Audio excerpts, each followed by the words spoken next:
Like and subscribe and click the bell icon to get new video updates. Canberra's tired old script has led to a less democratic Solomon Islands and a less secure Australia in the absence of a realistic and clear-eyed strategy. Australia is again trying to buy leverage with the corrupt central elite. China must be hoping that Australia persists in its business-as-usual approach to Solomon Islands. An appeasement policy by Australia towards the Solomons' Prime Minister, Manasseh Sajavir, has been outstandingly successful for Beijing over the past few years, and the CCP's muscular actions in the South Pacific in the last 6 months seem to anticipate that it will continue. Since the news of Sajavir's alleged secret military deal with China was leaked in March, the cycle of response and counter-response between Oneira and Canberra has been entirely predictable. It goes like this. A bombshell revelation is leaked from Solomon government sources to local social media. The Australian press seizes on it. There is silence from both capitals, a calculated one from Oneira, and an agonised one from Canberra. Sajavir denies the truth of the news. He then pivots to blustering about sovereignty. Morrison issues cloying statements about the Pacific family. DFAT officials are trotted out to recycle tired talking points about cooperation and Australia's favoured status as Solomon Islands' security partner. Canberra blusters to its counterparts in Washington, D.C., who, years ago, made the fatal error of outsourcing their response to the running cycle of crises in the Solomons to Australia and New Zealand, that it has everything under control.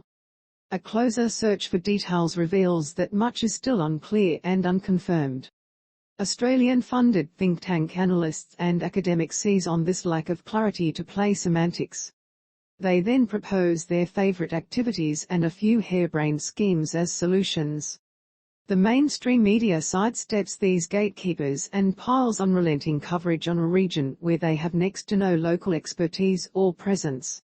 Canberra officials fly in, grab a photo opportunity and leave.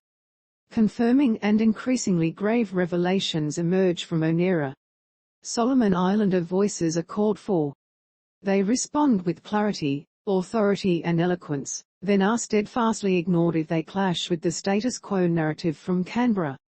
An Australian minister flies into Oneira, meets with Sajavir and repeats the original points that Morrison first made. The serious statements of concern they utter are completely neutered by overwrought kowtowing to sovereignty, which rings hollow in a country that is close to being a failed state. In the backrooms, Canberra officials propose a response. It looks exactly like that of the last 5, 10, 15 years, only more supersized. In Solomon Islands we can recite this tired old script with our eyes closed, because we have watched it many times before. It was the script between Sajavir and Morrison in 2019 before the switch to China from Taiwan. It was the script last November after Australia intervened to tip the scales in favour of Sajavir when he faced a parliamentary motion of no confidence. Even further back in 2018, it was the script between Canberra and Oneira when the Hawaii cable deal was proposed and Canberra coughed up the money for the Coral Sea cable. The pattern is clear. In the absence of a realistic and clear-eyed strategy, Australia is again trying to buy leverage with the corrupt central elite after having squandered its influence in the Solomons for more than a decade. For 15 years, during the Ramsay mission, Australian officials had a hands-off approach towards the vastly corrupt logging industry that has been China's Trojan horse into Solomon politics. At the same time, they concentrated power and resources on the central Solomon government, setting it up for capture. This myopia continues unabated to this day, with a deep unwillingness by the Australian foreign policy establishment to try alternate approaches that engage with the wider parliamentary system in Solomon Islands, or the country's 9 provinces.